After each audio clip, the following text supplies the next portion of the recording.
સાચી છે જે પોતાના પંડના જોરે જે માણસ આવ્યો, આ જેટલા આવ્યા છે એ પંડના જોરે જ આવ્યા. અને હંમેશા માણસ એ પોતાને એ જ કરવું જોઈએ, મારે જ કરવાનું છે મારું કામ. હે અર્જુન, તારું ઓપરેશન તારે કરવાનું છે. તું શું નિર્ણય કરો? આખી ગીતાનો સાર જ છે, તું શું કરવા માંગે? જો આ ગાંધીગીરમાં હાવજ છે, સિંહ છે, એ કોઈથી બીવે? હાથી એની કરતા વેટ આપણે આફ્રિકાના જંગલમાં જોઈ તો હાથી સિંહ કરતા વજનમાં મોટો, તાકાતમાં મોટો. તાકાત કઈ જેવી તેવી હાથીમાં નહીં, પણ કાળજું નહીં. ઓલો ત્રણ નાખે તો કરીને બેસી જાય. હવે ઈ જ હાવજ ગાંધીગીરમાં જતો હોય, આમ આ પંજા હાલવાની સ્ટાઇલ તો જુઓ સાહેબ, એના પંજા પડતા હોય. અને 2 કિલોના પાણા ખખડાડી કરતા એમ કેવાય ગાળામાં વયા જતા હોય. કોઈને હામો હાલી ન શકાય આવો હાવજ. પણ સાહેબ એની હામો જો એરું આવે ને, સાપ આમ કરી છમ દઈને જ્યાં ઊભો થાય ને એટલે હાવજ કેવડો બદલી જાય. રોજ હાવજ જ્યાં હાલતો અહીંયા ખાલી સાયકલનું ટાયર નાખ્યો ને સાહેબ તે કેવડો બદલી જાય બદલી. એટલો એરુંથી બીવે. હા, ભેંને માર નાખે તો પૂછડું કાપીને આઘું નાખી આવે પછી ખાવાની શરૂઆત કરે. ઓલા પવનના પૂછડાના વાળ હલે તો હાવ ઓલો ગાંઠો. શું કામ? નગરાના પંચમાં 1 ટનની તાકાત છે. હાવજનો જે પંચ છે એમાં 1 ટનની તાકાત છે. ભેંના કડકામાં પંજો મારે તો આમ હાડકાનો ભૂકો કરી નાખે. તો ઈ સાપને ઠપાટ મારી દે તો એનું વિખાઈ જાય આપણે. પણ એની સામે નહીં હાલે. શું કામ? સાપને નથી હાથ, નથી પગ. જે પૈંડના જોરે જે હેલારા મારતા હોય ને એ જગતમાં આગળ આવી શકે સાહેબ. અને એવી વ્યક્તિઓ એવી રીતે જ ઊભું થવું પડે. અને એ બધું જયારે ભેગું થાય,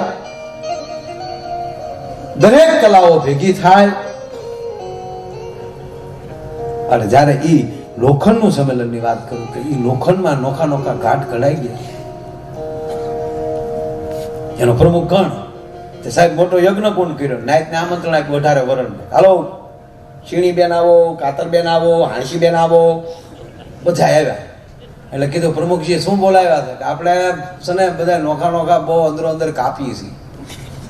આ યજ્ઞકુંડમાં પડો, બધા ઓગળો પીગળો, અંદર પીડા પેદા કરો, એક થાવ. કોને બોલાવે? આ કોઈશું છે ને ઘાય છે ને પછી શીણીયું થાય.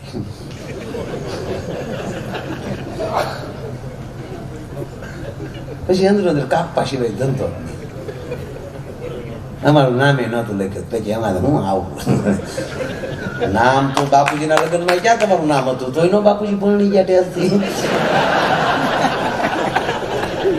એ મુદ્દો મૂકો, આનંદ મળે ત્યાં ગોઠવાઈ જાઓ. એટલે કીધું પ્રમુખને કે આ શીણી બેન 1 ના 2 કરે છે. એ શીણી પૈડામાં કોક ભેગા હોય ને જુદા કરે. શીણી કે આંભળી જાઓ પ્રમુખ સાહેબ, મોટા માણસ હો, બોલાય નહીં. પણ મને છે ને હાણસી બેન પકડી રાખે છે ને તમારો નાનો ભાઈ હથોડો છે ને એ જ ઉપર પડે છે. હથોડાને 2 ઠપાટ મારી તું પાડ, 3 પીડ્યા. કાતર ને બોલાવે, પડે કાતર, તું 1 ના 2 કરી. કાતર પડી. હોય ને હુયો 2 માણા આવેલા ફંક્શન. હલે હોય ને હુયો પડામાં. એટલે સોય લાજ કાઢીને ઉભી રહી. પ્રમુખ સાહેબ મર્યાદામાં રહ્યા છે હો.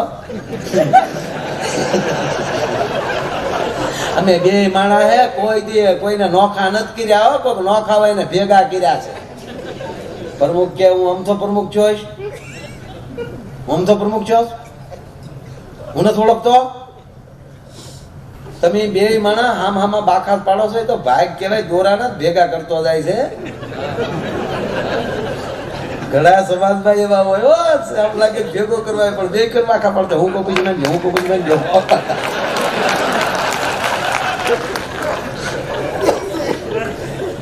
ટૂંકી વાત એટલી સાહેબ, તમામ લોખંડ ભેગું થયું, બધું પીડ્યું યજ્ઞકુંડમાં, પીગળ્યું, એક થયું. અને પછી ઈ તમને વૈશાખ 14 ને દિવસે એમ કે ભાઈ ઢગેલો બહાર કાઢ્યો. આન હરણાકર સિપાઈ કીધું કે આ પ્રહલાદ ભાઈ બાપ સાહેબ એક થશું. અને પછી કોઈ ભક્તિ એને એમ કે ભાઈ આ દેશનો ધર્મ જ્યારે એને બધ ભરવા આવશે ત્યારે એ જ થમ ફાટશે અને અંદરથી ભગવાન પ્રગટ થશે. પણ એક થયા વગર છૂટકો નથી, નહીતર ભગવાન પ્રગટ નહીં થાય. ભલા માણસ સાથે રહે અને જે સ્કૂલ વાળા સ્કૂલ કામ કરતા હતા સાથે રહે,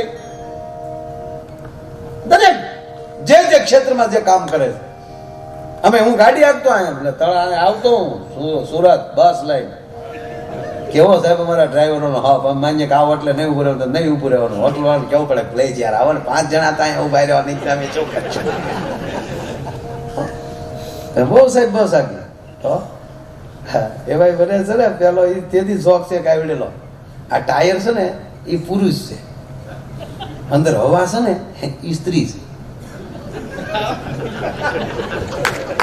ભલે તમારી પાસે રોલ્સ રોય ગાડી હોય પણ હવા ન હોય ટાયરમાં તો અરે એમ હવા વગેરે લાય. એક દી હવાએ ટાયર ને કીધું કે ટાયર આવો, 180 ની સ્પીડે કાંકરા ઉડાડે જાવ ને તો ડોહીઓ મેં અંદર બેઠી હોય છે. આપણે પુરુષે કે પાછા તો ન જ પડીએ. એને કીધું એ હવા હવા એ કડક આવરણ રાખીને અમે બહારથી બેઠા એટલે હો પછી જેવી ગાડી એવા ટાયરની નકશી. જેમ ઊંચી ગાડીમાં જતા જેમ નકશી નાની થતી જાય, પ્લેનમાં હાવ લીટી. આવો ગામડામાં ટ્રેક્ટર ને અવડા અવડા કાયતરા.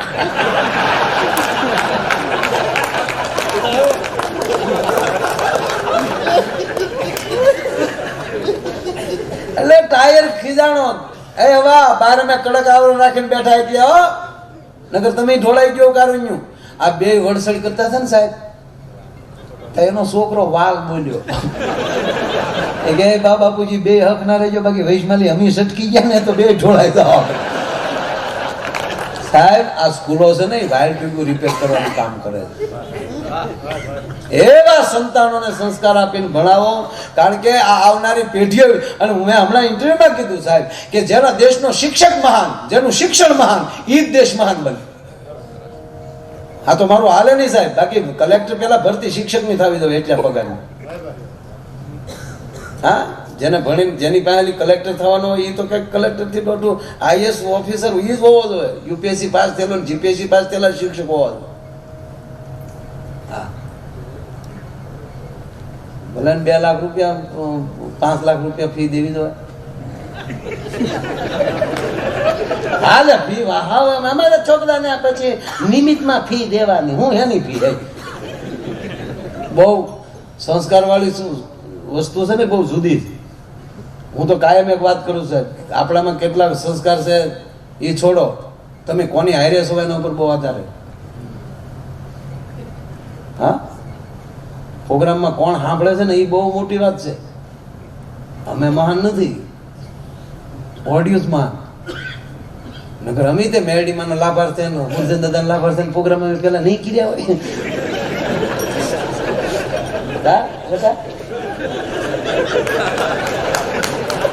એ ટ્રેક્ટર ની લારીમાં ટેજ હોય, આખી રાત ગાતા હોય, પાલા વાળા રે મારી ભેજે રે 120 રૂપિયા કે આ મૂકીને કે આજથી તમે ઘેરે રહેજો. હકીકત સાહેબ પૈસા ન લેતો. બધા એમ કહેતા કે આયર નો દીકરો થઈને ગાવાના થોડા લેવાય. સવારે 4 વાગે વારો આવતો, આથી સારું બોલતો, આથી સારું બોલતો પણ 4 વાગે વારો આવતો. ઓલા પૈસા વાળા કલાકાર આવે ને હું કે ભાઈ તમે અમારે ગાજો, અમારા ત્યાં નજીક ના થાય ને એ મફતમાં આવે એ તો ગમે ત્યારે ગાઈ જાય. જેદુના 3.5 લાખ કર્યા ને જેદુના એવા સાંભળે છે બધા. ભાવ વધારો,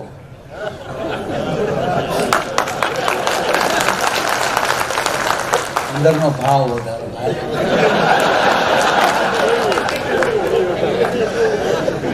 અમુક વસ્તુ હસી કાઢો, મગજમાં ન રાખો. હકીકત કહો, ભાવ વગરની ભક્તિ જ નકામી. કોની નજીક સમય એના પર બહુ આધાર. કોઈ એવી વ્યક્તિ આપણને મળી જાય. એક બહુ હાઈફાઈ સ્કૂલ હતી સાહેબ, હાઈફાઈ સ્કૂલ હો, હિલ સ્ટેશન. એટલી મોંઘી ફી. એકવાર સ્કૂલના એ ટ્રસ્ટીઓએ અથવા તો સંચાલકોએ નક્કી કર્યું કે આપણે દર વર્ષે વાર્ષિક ઉત્સવમાં બહારના મહેમાન બહારના ગેસ્ટ લાવીએ છીએ. આ વખતે આપણે એવું નથી કરવું. આપણે આપણા છોકરાઓને પ્રશ્નોત્તરી કરવાની ને એમાં જે છોકરો ફર્સ્ટ આવે એ આપણો ગેસ્ટ, એનું સન્માન કરીએ. એટલે એક છોકરાને પૂછ્યું, પ્રશ્નો પૂછ્યા, બિલાડીને પગ કેટલા હોય? એક છોકરો કે 15. મીંદડું ભાલ્યું જ નથી બિચારા, એવા ઘરમાં જ રહીશ. આપણે તો કવિતા આવતી, મેં એક બિલાડી પાળી છે, ઈ રંગે બહુ રૂપાળી છે, કેટલા વાગ્યા ઈ મને કહેજો રે. નહીતર આ મશીન કાંઈ બંધ થાય એવું લાગતું નથી. છેલ્લી વાત કહું, જોકે આપણી કવિતા હોય તો આપણા સાવધ ગરજે ગીરકાંઠાનો કેસરી ગરજે, એમાં નટુ કાકા ઓલી એક પંક્તિ છે, ક્યાં ક્યાં ગરજે, ગોરો ને આઘેરો ગરજે, નદીઓની ભેખડમાં ગરજે. એટલે એમાં સવજી કાકા એક લીટી એવી છે, કણબીના ખેતરમાં ગરજે. તો એક ભાઈ મને ક્યાં મેઘાણીએ વારો તારો કર્યો, ખેતર તો બધાય ન હોય અને કણબીનું ખેતર કેમ કીધું? મેં કીધું આ મેઘાણીએ લખ્યું ને 60 વર્ષ થયા. 60 વર્ષ પેલા ડો એ જ ખેતી કરતા, આપણે તો બીડ જ ઉભા હતા. મેઘાણી ખોટા હોય ડો કોઈ.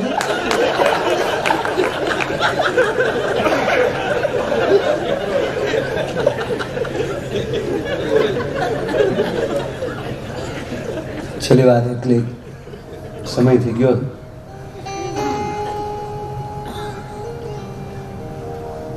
મેનેજરે હારા જ છે કે એમ નથી, પણ બધું ગમે એવડા મોટા હોય લિમિટમાં સારું. ભલે રિલાયન્સ પણ લખ્યું હોય રિલાયન્સ લિમિટેડ કંપની, લિમિટમાં રહેવાય.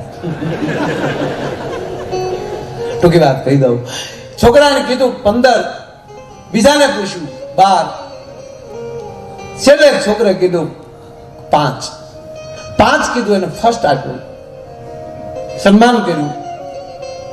સન્માન પત્ર લઈને ઘરે ગયો. એની માં એને કહે છે, બેટા શેનું સન્માન? કે અમારા આ સ્પર્ધા હતી, પ્રશ્નોત્તરી હતી, એમાં હું ફર્સ્ટ આવ્યો. શું પ્રશ્ન હતો? બિલાડીને પગ કેટલા હોય? તે કેટલા કીધા? 5. તે 5 કીધા અને તને ફર્સ્ટ આપ્યો? હા. સન્માન પત્રનો ઘા કરી છોકરાને હાથમાં લઈને માં આવી જ સ્કૂલે. શિક્ષકને કહે છે કે મારા દીકરાએ ખોટો જવાબ આપ્યો, તમે આવા સાચા પ્રમાણપત્ર આપો છો, એટલું અમને સારું લગાડવા માટે? કે માં શાંતિ રાખો. શું શાંતિ રાખે? શું મારા દીકરાને તમે પૂછ્યું? કે અમે પૂછ્યું બિલાડીને પગ કેટલા? શું કીધું મારા દીકરાએ? કે 5 હોય. કે માં સાંભળો તો ખરા, તમે સાચા છો ને અમે સાચા છે. કે કઈ રીતે? કે સત્ય તો 4 છે, પણ કોઈ જો બીજાએ 4 કીધા હોત તો તમારો દીકરાનો નંબર ન આવે. પણ તમારા દીકરાએ 5 કીધા, એથી નજીક કોઈ નહોતો, પણ તમારો દીકરો સત્ય નથી પણ સત્યની નજીક હોવાથી અમે એને નંબર આપ્યો છે. એમ આપણે સત્યની નજીક હશું ને તો મુશ્કેલી પડે એમ ક્યારેક સરળ થઈ જશે. અને આવો રૂડો જ્યારે કાર્યક્રમ કર્યો અને આ બધા જયારે ભેગા થયા, આપ જેવા વડીલોએ જે અહીંયા હાજરી આપી અને મને અત્યાર સુધી સાંભળવાનો આપ સર્વને મને પણ મોકો આપ્યો બોલવાનો, એટલે હું મારી જાતને ધન્ય અનુભવું છું. સમયને મેં કીધું ને, ઘડિયાળ અને વ્યાજ માણસ હોઈ જાય તો ચાલુ હોય છે, એમ જેટલું રહેવાય એટલું સત્યની નજીક રહીએ, જેટલું જીવાય એટલું આનંદથી જીવીએ.